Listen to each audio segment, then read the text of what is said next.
Three, two. Hello.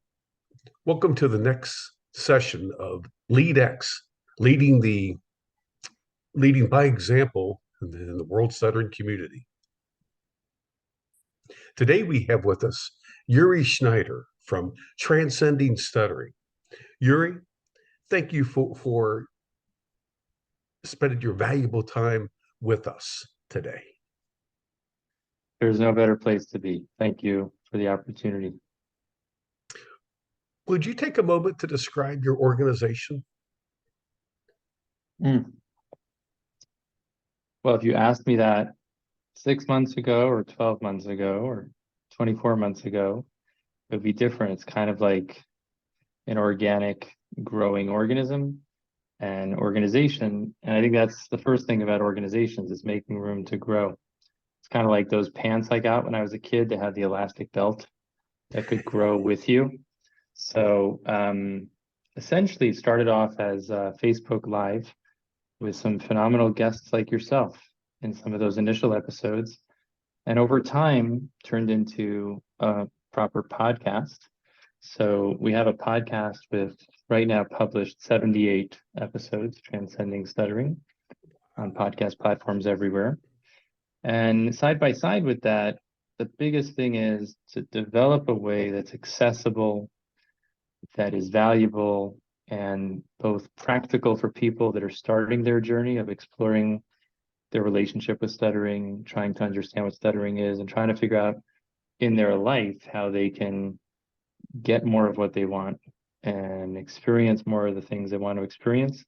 And that includes people from around the world, people who are at the beginning of the journey, middle of the journey, and further on in the journey like yourself. And this conversation is an example of you kind of paying it forward and turning back to see what you can contribute to other leaders that are stepping up and to other people who stutter, who are going to be going down the path that you've been treading. So the idea is to create a space where all those people can get tremendous value.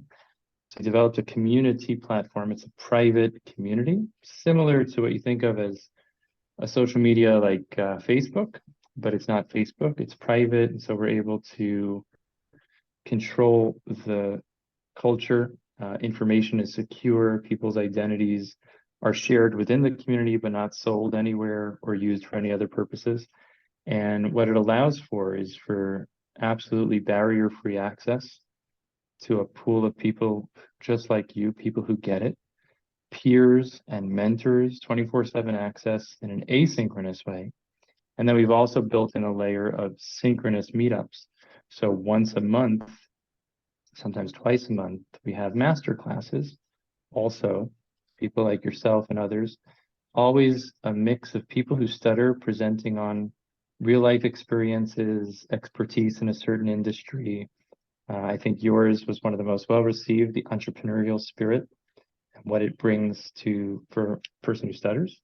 And then we have people like Dr. Jerry Maguire talking about neuroscience, and people like Michael Sugarman talking about mindfulness, and people like Dan Greenwald talking about farming energy and harvesting energy. So there's these different layers, the online community, the events, the library of these recordings, and we're also building a collection of a toolbox where someone can go in and look for what age, what type of theme. So let's say someone is an adult who stutters and they want to flex their self-acceptance. Or let's say they're a teen and they want to look for different examples of self-advocacy, of openness, disclosure. You can go into this toolbox and, like a Home Depot, choose which aisle you want to go into and see a collection of what's the best of the internet, what's the best of stuttering on the internet, but it's organized. Instead of it looking like your attic or your garage, it feels more like Home Depot, and you can kind of go through with your shopping cart and find what's interesting and self-service. So all of this is complemented by the community and driven by human people and human spirit. And that's what really is the fuel for the whole thing. But you've got all these different ways you can touch it and use it to help stay strong and go further as a person who stutters. The big call is we want to make it easier for people to transcend stuttering. And we've got this community for people who stutter, and we have a parallel community for speech and language pathologists. And it's just in its infancy. Awesome. Awesome work. Did you have any anxiety or hesitation about being qualified enough to lead? I mean, obviously. I had a conversation the other night with Daniel Rossi, and he described an impression that he got when we first met at an NSA conference. And he picked up from me a vibe of tremendous confidence. And that was something he was interested in getting to talk to me and learn more about me. I said, that's pretty interesting because inside of me is a tremendous amount of feeling, who am I? Am I going to be good enough? Am I good enough? Worried about what people will say, what people will think. But most of all, it's inside of me. It's a voice of doubt, and it's a voice of feeling like I don't have what it takes to rise to this moment. So I deal with that in every arena of my life. And it's remarkable how it's my relationship with people who stutter that has been one of the most powerful forces for me as a person who does not stutter, to flex my courage, to listen to that voice, but not let it run my life, to make space for that voice and let it be something that keeps me safe and keeps me from doing something impulsive or rash. But at the same time, it's more of a warning light, an indicator. It's a data point, but not a director. So I live with that inside of me every day. And people who stutter, individuals and as a whole, are truly inspiring, informative, and role models for me. Who helped you during your leadership journey and how did they help you? I've had the opportunity to have relationships with people who are a few years older than me, in many different arenas. So within the stuttering community and certainly beyond, certainly that's helpful to get perspective from people that have a little bit more life experience. I think that young people bring a tremendous amount of optimism and idealism, energy, time, and sometimes that's well complemented by turning to the elder statesmen and stateswomen and getting their input of learning from the crucibles of their experience. There's no reason, kids like to do things on their own. They don't like to listen to their parents. But I like the saying that says, just because just because you want to walk down that street doesn't mean you have to step in the same pile of poop that I stepped in. So if I can point out to you places where I've had pitfalls or challenges that I wish I saw coming up, so I find it very helpful to speak to people. I love speaking to people who are coming up with fresh ideas today, and I love speaking to people who've moved the ball forward, far before me. Certainly, my father is one of my greatest mentors and influences and advisors, Dr. Phil Schneider. And one of the things he always says when I articulate my doubt, he says to me, is there someone better to do this job? So when I walk into the office and I wonder if I'm going to meet the needs of this person who stutters, we have a private practice, Schneider Speech. We have this project, Transcending Stuttering, transcendingx.com. He always says to me, ask yourself, is there someone better? So that's my counterbalance to the imposter syndrome. Is like, who am I? I can't do this. But the counterbalance is to ask myself, is there someone better suited, better fit? Because if there is, I'd love for them to do it, and I will encourage them. But sometimes it's both those things at the same time. I have all this doubt, but I also recognize in the biblical scene of Moses in Egypt, he sees one of the slave masters whipping one of his brethren. And he turns right and he turns left and he sees there's no one else stepping up to save this person. And he says, there's no other person. I guess I got to step up and be that person. So I think having that courage, and especially in today's day and age, you see viral videos of people getting into fist fights outside the Astros game or in New York City subways, and everybody is standing in a circle watching and filming. And it is painful to see how few people step in and try to do something. Even if they fail, even if they end up taking a fist to the face, I'd rather be that guy than be the one standing idly by and watching and, being a pundit on the side, talking about, oh, this is ridiculous. What do you do about it? So I think when we look at the world around us, to me, that's what activates me, is seeing there's a call and we want to answer the call. Excellent. Excellent. What challenges did you face and how did you overcome them? I think overcoming challenges is kind of like overcoming stuttering. Um, I'm not a big fan of the word. I think that challenge is an opportunity. Those are the words of Dan Greenwald, and those words resonate. And Dan has been a great mentor, advisor, and friend. Challenges are an opportunity because if you feel there's a challenge, it's an opportunity to grow. You can either walk away from it. It might be a signal that you need to pivot away from what you're triggering, or it might be a signal that this is exactly where you need to be. And when you realize it might be exactly where you need to be and you choose to lean in, it's different. You see the opportunity and you see what's waiting for you on the other side. So whether the challenge is technology, whether the challenge is scarcity of time, whether the challenge is figuring out how to pay for different things, different platforms, whether the challenge is this is special and no one's showing up. Each of these challenges is usually coming back to the anxiety and coming back to the scarcity and kind of imposter syndrome. These are stories, they're not real. So, if I'm going to host, let's say, a meetup online and one person shows up and I am frustrated and I feel like that's a challenge. How do I get more people to show up? That's my challenge. The challenge is a function of my expectation. The frustration is a function of my expectation. And the challenge is how I read the situation. I could look at the same situation and say, wow, what an opportunity to go deep with this person. What an opportunity that I could concentrate on this person's needs and not have to split my attention to try to hit such a broad range of different interests and personalities. If in fact my goal is that I want numbers, I want a lot of people, that's not my goal. But if that was someone's goal, and therefore that is a challenge, then one could pause and reflect and see, well, what brought this person?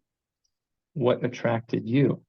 And then maybe try to get feedback from another group of people. Did you know about this? And what led you to choose not to come? Or what was kind of drawing you and what held you back or what prevented you? So you can use challenges as a learning opportunity. I like that idea of looking at our mistakes or our challenges as experience, lessons learned.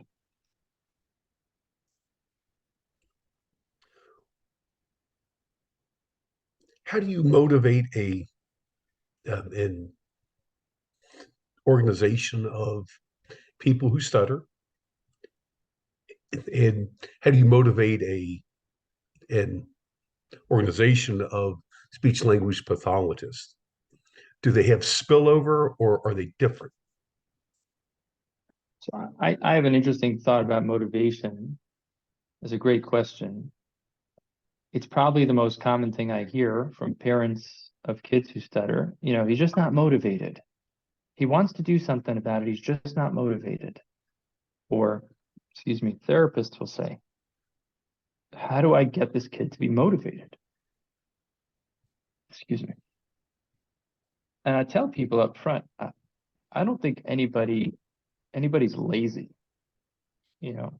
Dr. Ross Green, amazing website resource. He's the author of Out of Sync Child. I think that's the name of it. He's also more recently the author of Lost at school, collaborative problem solving. He has a website called Lives in the Balance. Unbelievable resource. So he has a saying. He says, people do well if they can.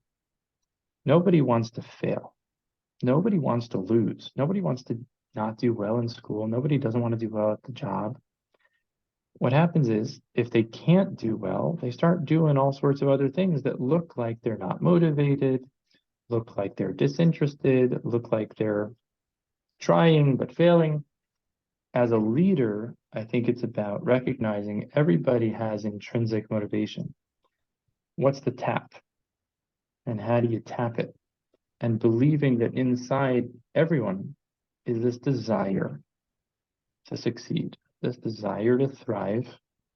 And when a person identifies that and feels like there's a bridge to do that, like it's possible, they're motivated.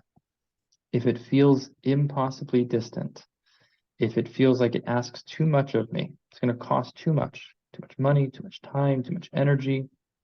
If the risk is too great, yeah, I'm ready to try, but I also know what it feels like to feel crushed by letting my hopes up. And for people who stutter, I think that's a big one. I think especially as people get older and parents have gone through different experiences, or sometimes the best of what comes out of social media is the idea that, wow, I'm not alone. There's a worldwide community of people. The flip side of that is by going online, you sometimes hear some very loud voices that are talking about experiences you haven't had or that you may have had, but amplify feelings of futility, like it's just not worth it. Why even try anymore? Feelings of it, I'm telling you, I've been around the block, I've done it all, none of it helped me. And that's very defeating for other people, not to take away from that person's experience, but it can be very defeating for a person to hear that. And so I think for people who stutter, one of the things I have to be mindful of is like, what's the upside? This is something I use for myself. I heard it on a Tim Ferriss podcast. I really like it. I think it was said in the name of Warren Buffett that we think about risk and reward, and sometimes we got to think like this. What's the upside? Everybody looks at the upside. So big promises, whether it's in the world of stuttering and stuttering therapy, or people selling this solution or that solution or this approach or that approach, they will tout the success of their approach, and everybody will have success stories. And everybody will have some numbers that can be spun to tell a successful story. What's the downside? What's the downside? The downside, most people don't talk about that. What happens if this doesn't go well? So you and I carved this time. What's the worst thing that would happen for me? Let's say the technology fails. I get to spend an hour with Tom. I'm happy. Let's say I don't get to spend an hour with Tom. I'm ready to take that risk. And that's the last thing. So the point is, what's the upside? Maybe this conversation will help one person do more in their own life, or volunteer to take a position of partnering with someone in leadership, or some role they hadn't thought they were able to do. So if that happens for one person, that's an upside. And that might happen for many people, given the work that you're doing with the World Stuttering Network. But even better than that, who knows what could come of this, right? But the downside, like, what would be the worst? And then the last question is, can you live with that? Can you live with the downside? So for people who stutter, some people are ready for the upside, but they don't have the capacity, they don't have the bandwidth to live with the downside. Like, I could spend $20,000 on such and such solution. I could scrape that together. If that would give me what I need, I can do that. And what if it doesn't work? What about that money? Can you afford that? What about the experience of being crushed and failing? Can you absorb that and bounce back? Some people can, and some people need to know, I don't know if I have a safety net, financially, emotionally, and otherwise. So I think we need to think about the upside, the downside, and can you live with the downside? When you account for that, motivation, it comes naturally, because if there's something you care about, there isn't a promising upside. So there are benefits waiting. There's a downside that you can live with, that's tolerable. It's not gonna smother you. It's going to sting. It's going to hurt. It's going to be frustrating. It's going to be a letdown. But if everything I'm doing today collapsed, I've done it in a way that I'm not overexposed. And I think that's important, for any leader, financially, relationships, etc. You need to lead. You can't lead from behind, but you also got to lead in a way that if all goes sideways and blows up, you're in a position that you can absorb failure. Then you can lead with daring and with leaning in, and that's good leadership. But you've also got to make sure you can land on your feet if everything collapses. So coming back to people who stutter, I think their challenge to be motivated is to amplify the belief that no matter where you've been, no matter how hard it's been, no matter how many times you've tried and failed, it's worth to try again because you deserve this and it's possible for you. And I'm not saying the words, I believe it.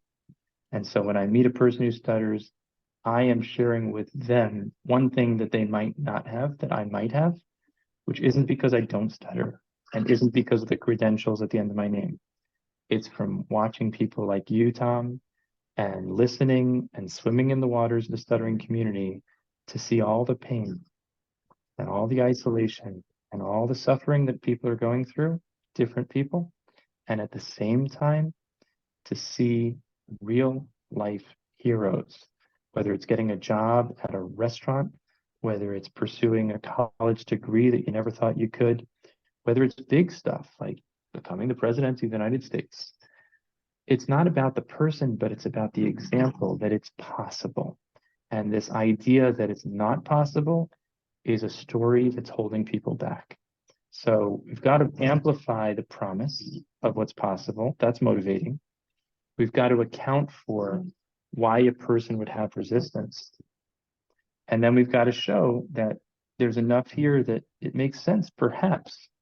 And for other people, it might not make sense. And if someone chooses to opt out, it might be the right decision for them at that time, because they might do that cost benefit analysis and see upside's good, but the downside is something that I wouldn't be able to live with right now. And that's fine. And for people who stutter, that's the piece. And then on the other side is speech therapists, speech language pathologists. I think our audience needs to know, like, I think speech language pathologists get a bad rap sometimes. I think that people need to recognize nobody goes to school to become a speech language pathologist for the wrong reasons. There are plenty of schooling choices and career options. Nobody chooses this career to hurt people. Nobody chooses this career to make a killing financially. People choose this career because there's something about people and speech and communication and connection that interests them, that draws them. And it's not here, it's in their hearts. And so that's what the original calling is. And then you go to school and you go to work and you get your head filled with all these textbooks and journal articles and research, which are all incredibly important. And then you go to work and you meet people and you try to integrate everything you learned in the classroom with everything you're seeing in real life. And then you start getting a caseload, 20 people, 40 people, 50 people, 60 people. We just finished cohort 8 with transcending stuttering for SLPs from around the world. A woman was there. She never works with people who stutter. She has a kid on her caseload at a school. And I think her caseload is 60 kids every week. Wow. So for her, inside of her, she wants to rekindle the idealism and the spirit and the heart that she once had for this field, for this work. She wants to somehow tune down the bureaucratic rat race of just meeting people, writing the report, meeting people, writing the report. And by the time you're done every day, you come home, you feel like a schmata. You feel like you're a doormat. You feel finished. You're wiped out. Your energy's gone. So for people to think that they could do the work in a more spirited way, in a more person-centered way, is attractive to everyone. But the challenge is, how am I going to do that? I don't have enough time as it is to breathe.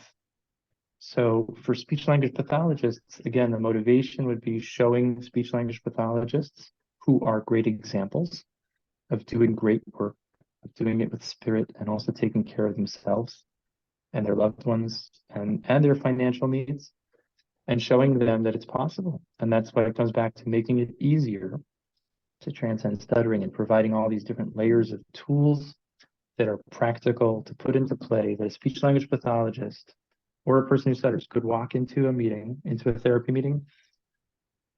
Oh, so you'd like to work on self-acceptance, or you'd like to work on self-adjustment.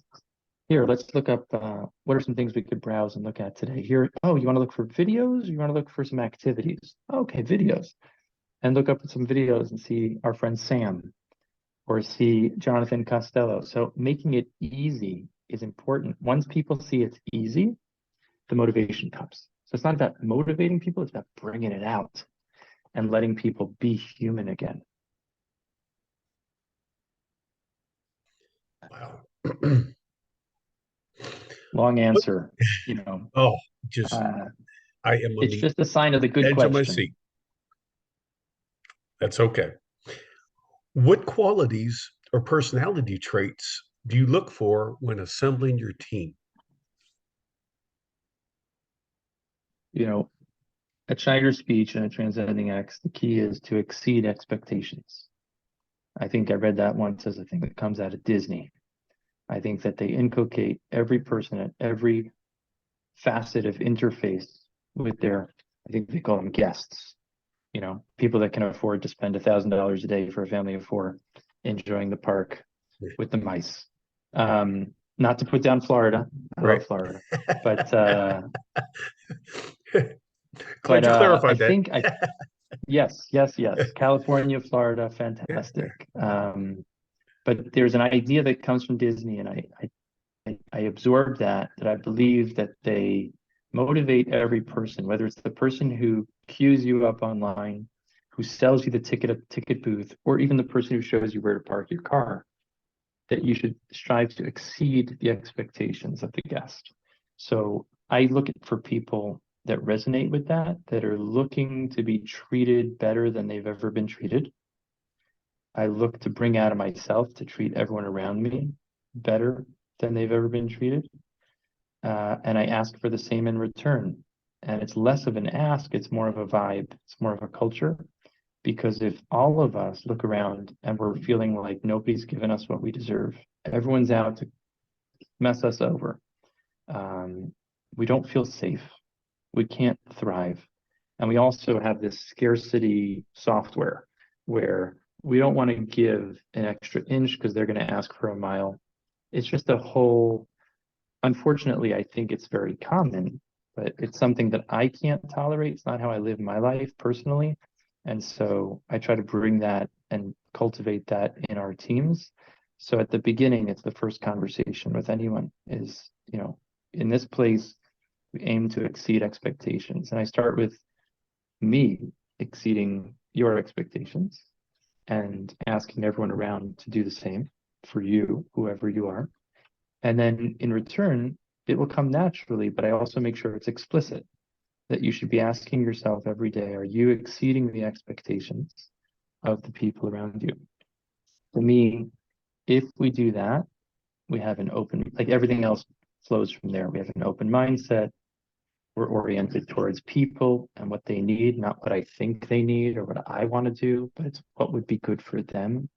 So it gets us out of our head, it puts us into a team, and it gets that vibe of really supporting one another and getting out of our own heads and out of that scarcity.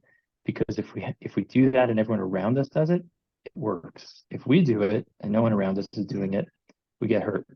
And that's what happens too often. So to me, that's the core of what I look for and what I try to cultivate. And people want that. And people at the same time have been traumatized, shocked, conditioned that that's not possible. And I just think it is if we work together.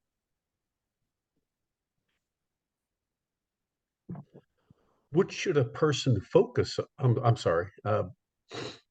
How would you describe your leadership style? what is important to you regarding leadership? Hmm. I think rolling it back to the motivation question, something I didn't say, but I think it's all about leadership. Don't tell me, show me. Yeah. So I think a lot of leaders are distant, are removed, may or may not have been in the role of the people that they are leading, may or may not have been in the role of the people that they're serving. I think it's very important for the leader to be a person who is leading by example. So for me, for example, when I share a picture of me running, it's not some selfie obsession. It's not about me. It's showing I'm also stretching my comfort zone. What are you doing? So we have an internal win chat where it's just dedicated and expected that every week, everyone will share one win. And a win could be I got out of bed on a day that I felt like I just wanted to roll over for like the week. It doesn't have to be grandiose. And we're not talking about a toxic positivity. We're talking about winning in doing the things that we really want to do and recognizing that we're always going to have to go up a downhill escalator. But what's waiting for us at the top is next level. Next level. Yeah. If we just stay still, we're going to go right down to the basement. It's just gravity of life, gravity of energy, gravity of spirit, race to the bottom.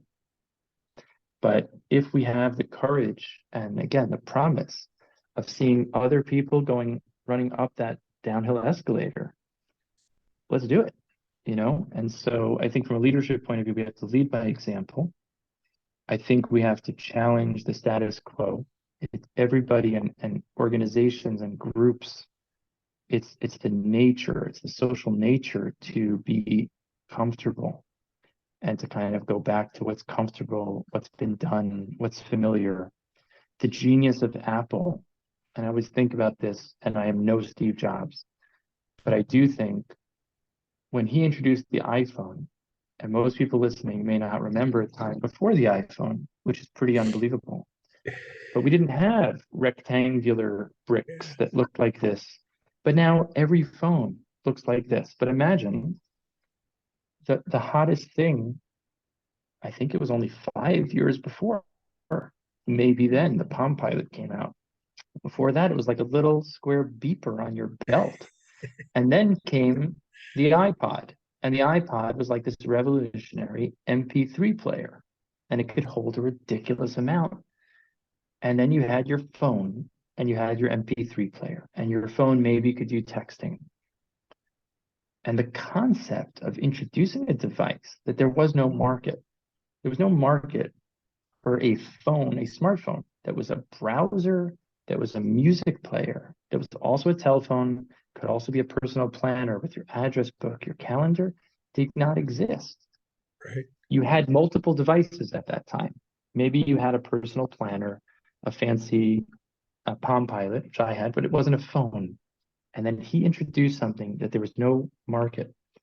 It takes a Steve Jobs and a company like Apple and forward thinking to do that. Now you look at the world today and imagine a world without smartphones. There's something nice about that because it's gotten a little out of control.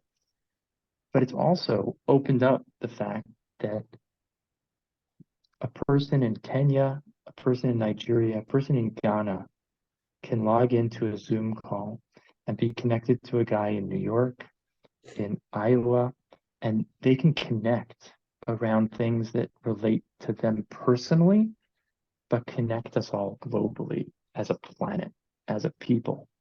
And that wouldn't be possible because they wouldn't have a smartphone in their rural village, in places in the world that are not as connected. So I think when we're introducing something new, a leader has to recognize that the masses want to stay comfortable and stay with what's familiar. There's always going to be friction and resistance to new ideas. You have to think about what is the solution or what's the value you bring, but to recognize you have to lead with understanding of the people, but you also have to lead by taking them out of the place that they're stuck and bringing them to a promised land, but you got to travel through a desert to get there. And they're going to follow you and trust you if you show that you deserve it. Excellent. Excellent.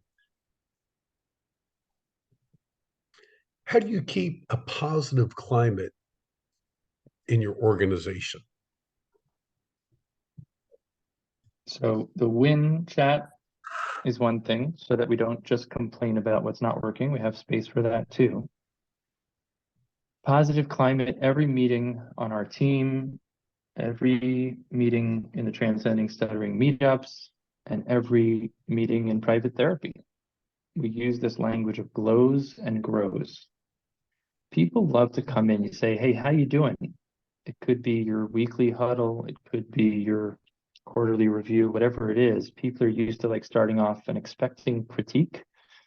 Or maybe there's like, you know, I'll toss you one compliment. Hey, nice shirt. All right, now let's get down to business. You've been doing a little bit under the, so glows and grows is centered on the person. And the person comes, and so I ask, you know, so how was this week? And it's already understood. We've set it up, or I'll explicitly say, what was a glow this week? What was something that either you want to celebrate, or something that was wonderful, that was pleasant, that was nice, something you tried, maybe you failed, but it's something that you're proud of or something that you enjoyed. It could be an exquisite cup of coffee, a new flavored tea, Ben and Jerry's just showed up at your door and the flavor just knocked you off your feet. I'm a chubby hubby guy. I don't know about you, but you know, it just shows something about who you are, and it gets you focused on positivity as opposed to kicking off with negativity. And I don't know how to describe it, but it just feels incredibly different on both sides when you start the conversation with that and then transition quickly within 60 seconds sometimes into, okay, what's a grow? What's something we need to problem solve? What's something that you're stuck with? What's something that I could do more for you or do less for you or get out of your way? So glows and grows are ways of kind of checking in on what's going well, Yep. and make sure we name it. And then what are some things we can do better?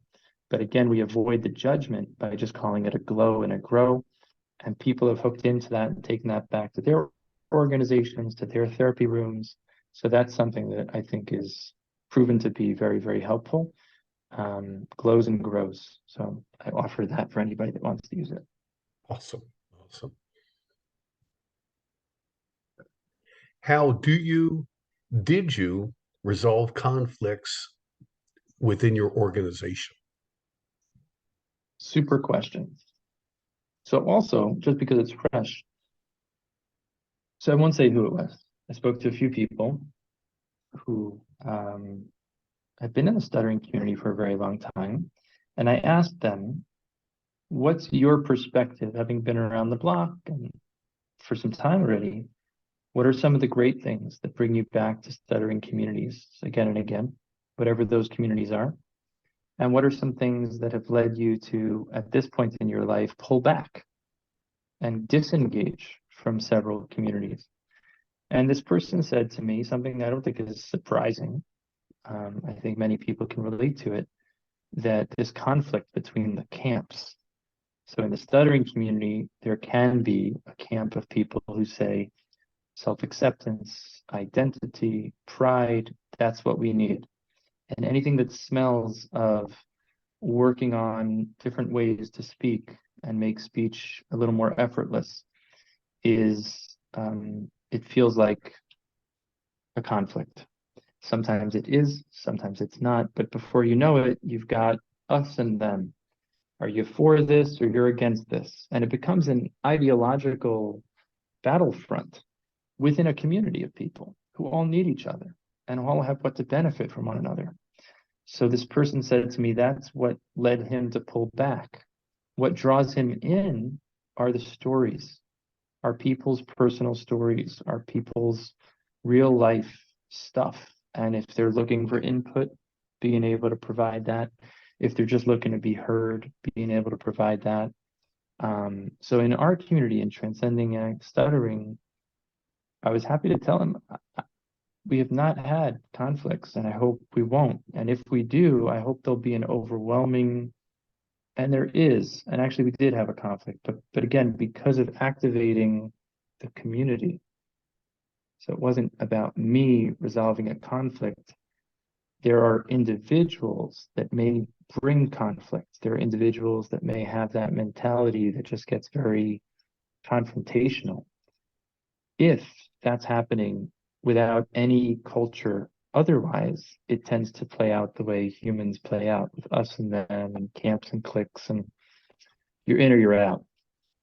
The antidote, and I think a lot of credit to Trisha Hedinger as well, dealing with bullying is the same thing. If you activate a culture where there are values and you set the tone up front and you activate people, so you activate the people that are seeing this happening. It's not my job to come in and be a policeman. This whole community wants to retain and protect something very special, something very precious. So that has allowed us to prevent anything from spiraling out. I hope that will continue to work, but I think that's the secret. I think is number one, creating two things. One is activating the people to protect the shared interest, which is a shared culture, a shared vibe that serves everyone well. Descending into conflict doesn't help anyone, and it certainly doesn't convince anyone on the other side. It just kind of tags people with a tag that they might not even want. And the second thing that's very helpful is in our community, not letting it go to the level of like theoretical, but making it very real. No one can argue with my real life experience. If I went on a job and for me, putting stuttering on my resume and saying, among all my other educational accomplishments, all my other experiences, in my volunteer time, I mentor for young people who stutter. This young man, Greg, in touch with us this week, a couple of years ago. I suggested he put it on his resume. Yeah. He was having LinkedIn interviews. So he put it on his resume, but I said, you have to really do it. You can't just say it. You got to really be a mentor. That became a conversation piece that got him elevated in the interview process and ultimately got him his dream job. He earned the job, but putting his stuttering on the resume for him was a big opener. He told me now there was another layer where it happened again, and it was part of the process of getting a big promotion. And again, that worked for him. For someone else, that might not work. For someone else, they want to learn, especially some people have different stutters than other people. So for Greg, it was about being open and not feeling like he had to hide and suppress and conceal. For another person, they don't ever suppress or conceal because they can't. They stutter so boldly, so strongly. So for them, they want to know how to go into the interview and get out a few more words in the time that they have so that they can make the impression that they're capable of whatever level of communication they feel they can. So those two people are not going to be in conflict with each other. They're each flexing and they're each telling their story and they're not pontificating for others. That's going to be healthy. Whereas if we talk about what's better, to hide your stutter or to put it on your resume, it's obviously going to descend into conflict. So I think putting where we anchor the conversation, what we talk about, and if we position it with, this has been my experience, this is what I'm dealing with, is much more helpful than theoretical questions thrown on the table. So I think also for support groups and online groups, I think that's a very practical suggestion, is sparking a conversation with a question like, what do you think of, might be less helpful than, here's something that someone did, here's what it did for them. What do you think is the upside and what do you think might be a downside? Or could you see yourself resonating with this? Or do you see this being something that might not be good for you? And talking about it in that positioning, first person, as opposed to third person abstract, I think is actually a piece of avoiding conflict, because better than settling conflict is avoiding it altogether. Excellent. How do you handle negative remarks or criticism, personally and organizationally? Try to do it with grace. Mm, I think just like falling down or stuttering can be done with grace, one can do it gracefully. Alternatively, one can be really wrecked by it. So if I trip or fall, or if I come out of the bathroom with my zipper open or have a stain on my shirt, I can make it even more dramatic and more distracting for me. I could make it more dramatic and distracting for everyone around me. So I think the gracefulness with which I'm able to absorb that is one side of the grace. And I think the other side of the grace is giving the other person grace. And a mantra that I use for myself and with others when I feel that I'm being spoken to unfairly or sharply, or if I have my own voice speaking to myself critically or sharply, I like to say to myself, everyone's doing the best they can with what they've got right now. And in another moment, they or I probably would do better. And it goes back to what I said earlier, everyone wants to do well. If they're not doing well, there's some reason for it. Now, it doesn't excuse the behavior, doesn't mean you let it keep going. So if someone is critical of me, the first thing I'm thinking about is how am I holding? Am I able to absorb that and respond from a place that's level? Or am I triggered and responding from a place that's now hot? I try not to respond when I'm hot. So if it's email, the best thing I think anyone can do is sleep on it. You can write the email. Don't put the person's name in the to field. yes. Send it to yourself. Draft the email as whatever you wanted to say, and then sleep on it and see if in the next morning it still seems like you want to send that message just like that. And I've never woken up the next day wanting to send that. So that's always worked for me. Definitely creating some buffer space and buffer time. I think as years have gone on, I'm able to do that quicker. So like as the person is ripping into me, potentially, as it's happening, I'm going through a process. I'm triggered. I notice that I'm triggered. I notice that I'm getting hot. And if I can, in that moment, I kind of regulate myself and just like let all the extra stuff roll off if I can and respond to their comments. And I have a recipe for that, which I'm happy to share. And I'm also thinking if I can't do that, do I have a template response that doesn't require any thinking and isn't laced with any sort of animosity towards this person? Something like, wow, that was a lot. I need a little time. Let me get back to you. And just create space like that between me and the other person without amplifying it. I've received it, and I'm basically trying to just take the plug out of the socket and say, wow, that was a lot. I need some time to process. Something like that, or that's a really good question. Let me sleep on it. Let me talk to my advisors and get back to you. Or, you know, wow, it sounds like you feel very strongly about that, and I didn't realize. Let me get back to you. Let me give some thought. So the recipe, do you want me to share? Oh, yeah, for sure.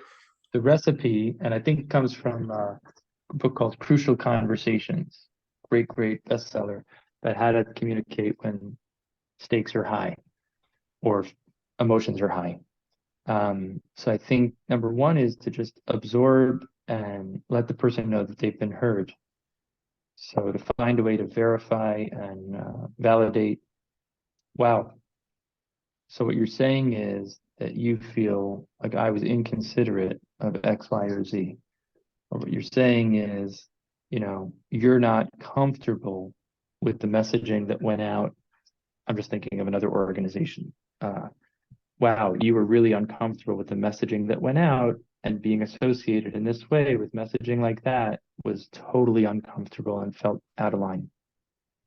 So now you've let them be heard. Generally, when someone is heard like that,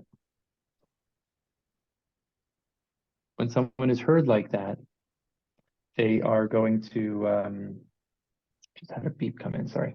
When someone's heard, they're going to become a little bit less hot.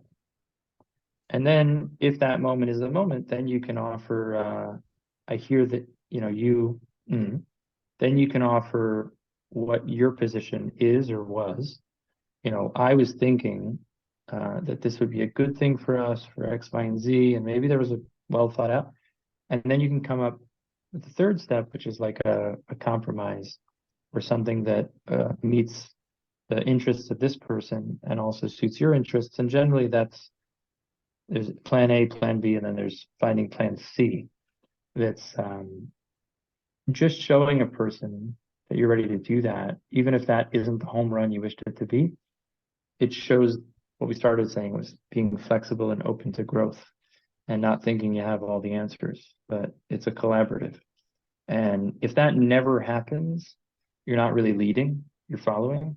So to be a leader is to be able to be ready for these, things that happen and not to have this, untouchable, unchallengeable, fiery nature that anything that challenges you, you just burn up around you, create these walls to insulate.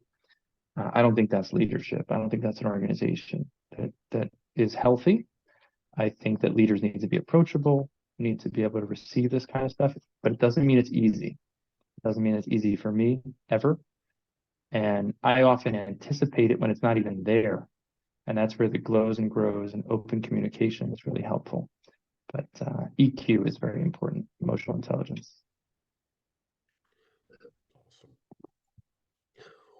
What mistakes have you made along the way, and how would you have done it differently?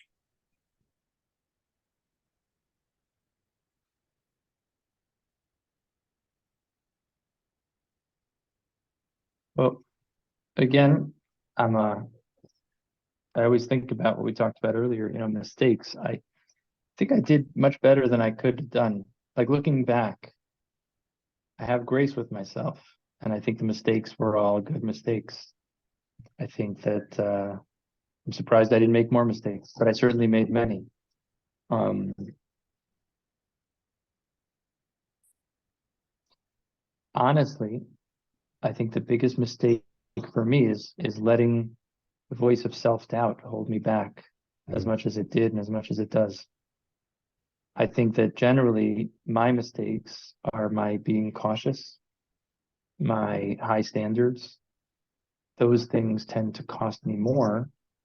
And again, that's not for everybody. Someone else may be more impulsive, more provocative, and their mistakes might be learning how to be a bit more cautious.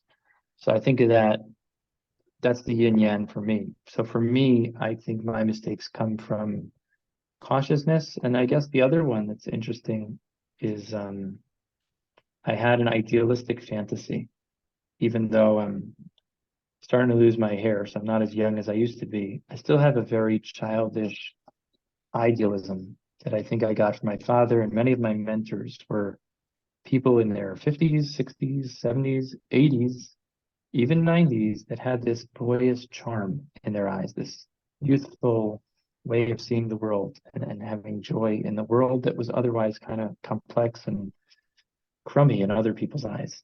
So I have this idealism that all the organizations around the world and all people who stutter and all speech therapists would love to sit together and work together hand in hand Yes. and march together for a common cause.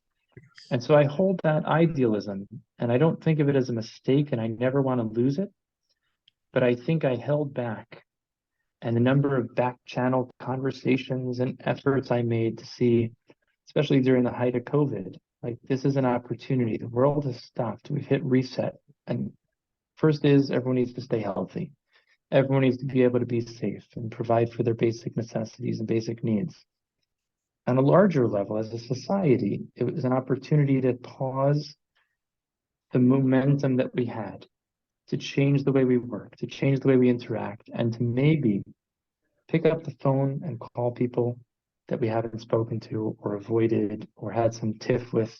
And at an organizational level, maybe to build bridges and create collaboration that wasn't possible before, but now we were all in the same boat, and the boat was sinking through this pandemic that was kind of hitting all of us equally.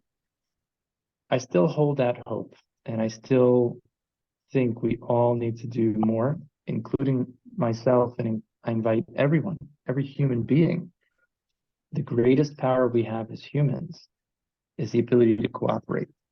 We cooperate in incredible ways. We use tools and we cooperate and we communicate.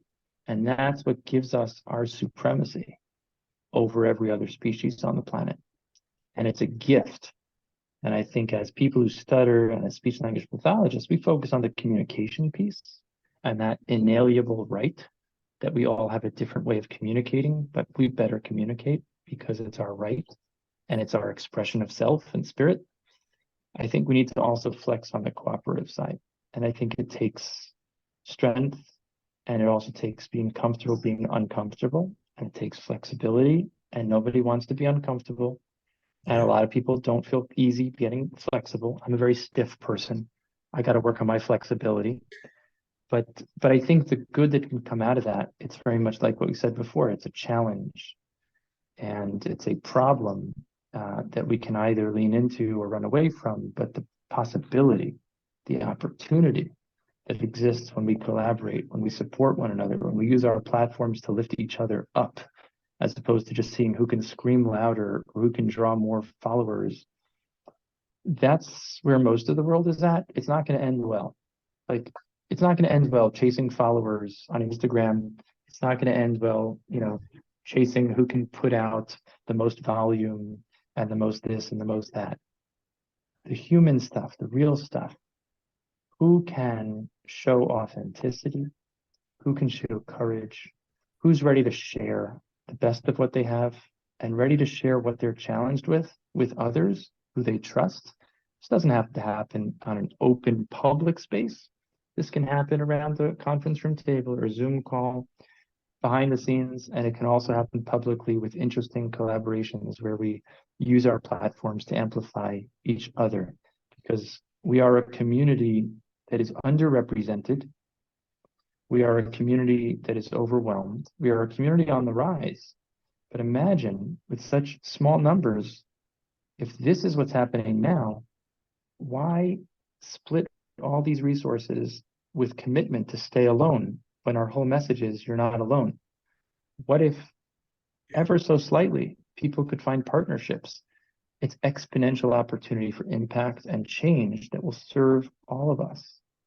Individuals, people who stutter, speech language pathologists, allies, and the planet will look different. Excellent. Excellent. Do you have any closing thoughts for our future leaders of the world stuttering community? I do.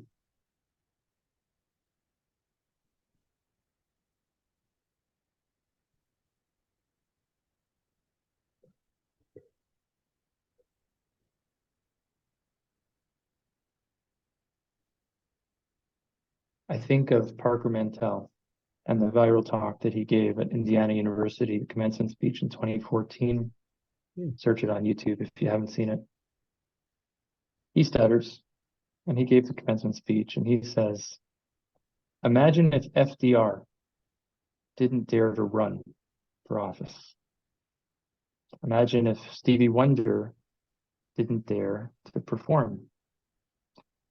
Imagine if Beethoven didn't dare to compose. Imagine the world and what we'd be missing if these people with different challenges and different abilities didn't dare to do things that no one thought they had the business to do. And look at the world and look how much richer it is. And so I ask each and every person to think, what is your superpower? How are you bringing it out? And it can be in quiet ways. You can lead in a classroom as the kid who raises their hand and says, this is my challenge, and this is what I'm doing about it. And give that presentation. Read that page, that paragraph. Or this isn't easy for me. I'm going to show you how I present differently and doing it in some alternative way. And that's leadership in that classroom. And if you're a teacher and you cultivate understanding and appreciation of every person in that classroom, of their abilities, their strengths, and that in this class, there's a sum total of everything we need to be safe, to be strong, to be smarter together, then every kid in that classroom is going to follow you and remember you for the rest of their life. So I think leaders need to think about, it's not just big organizations, it's every day. It's on the subway when two people get into a fight. Who's going to be a leader? Who's going to look and see that nobody step up? And who's going to be the people who step up? And you're going to get punched in the face. And you're going to get told you have no business being there. But guess what? You do have business being there. And it's the best business. It's the human business. It's the business of not being apathetic. Elie Wiesel, we're in the midst right now on the heels of years of division and friction in America and in the world. Nothing to do with politics, but just people not being able to see the humanity in one another. Elie Wiesel says more dangerous than anti-Semitism or racism of any sort is apathy. And if people don't care, if people don't realize that when you sit idly by and just see something unfolding, you also are part of it. Pink Floyd. So we've got to raise our voices and we've got to step up, sometimes publicly, sometimes privately. But the most important thing is don't think that you don't matter. And don't think someone else will do it, because everyone else is waiting for you. I invite everybody to join me. I think the other biggest thing is with Transcending Stuttering, it is a place and a platform that I aim to use to support and lift others up. And I really believe that everyone in the community, people who stutter and also speech language pathologists, can come in at any point in their journey, exit at any point in their journey, and find value at any point in their journey. But most importantly, transform from feeling dependent to feeling like you have what to give. So having people in the community giving master classes and workshops, having people in the community providing mentorship to other people who are entering med school, wanting to talk to someone who's already been there and walking down that hallway in med school. So I think the journey is really for each individual person to come in at a point where they feel dependent, inadequate, they don't have what they need, and they truly can't unlock it themselves, to interface with people who actually show similarity, who have a common pain point, but also have the experience and generosity to be a little further up that hill and be able to build a bridge and lend a hand to someone who's on their climb up. And ultimately, we climb together, we give to each other, we care for each other, and we exceed each other's expectations and we exceed our own.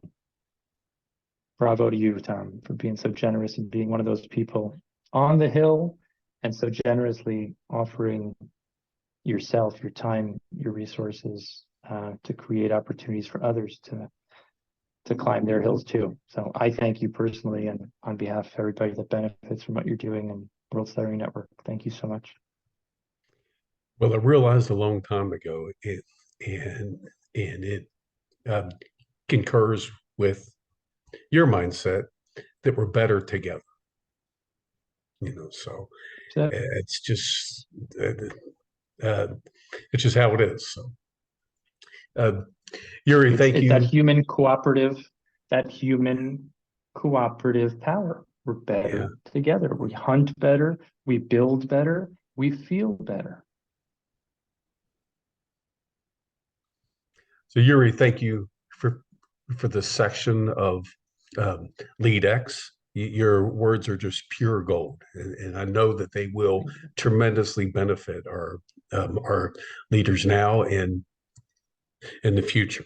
So, I really want to express my heartfelt appreciation for spending time doing this podcast today. Thank you very much. I want to thank you. Last thing is I've already listened to 3 of the episodes and Jane Fraser, Lee Reeves, Hanan Hurwitz, among my superheroes, side by side with you. So if you're watching this, check out all the other episodes. There are far greater people than me to listen to, and this is going to be an incredible series. So thank you. And if you're interested, transcendingx.com, there's a free community for everybody, and there's no catch. We are better together. It is free forever, and look forward to supporting anyone that wants to be a part of it. Thank you again, Uri. Um, I will talk to you soon, my friend. Looking forward. Thank you, Tom.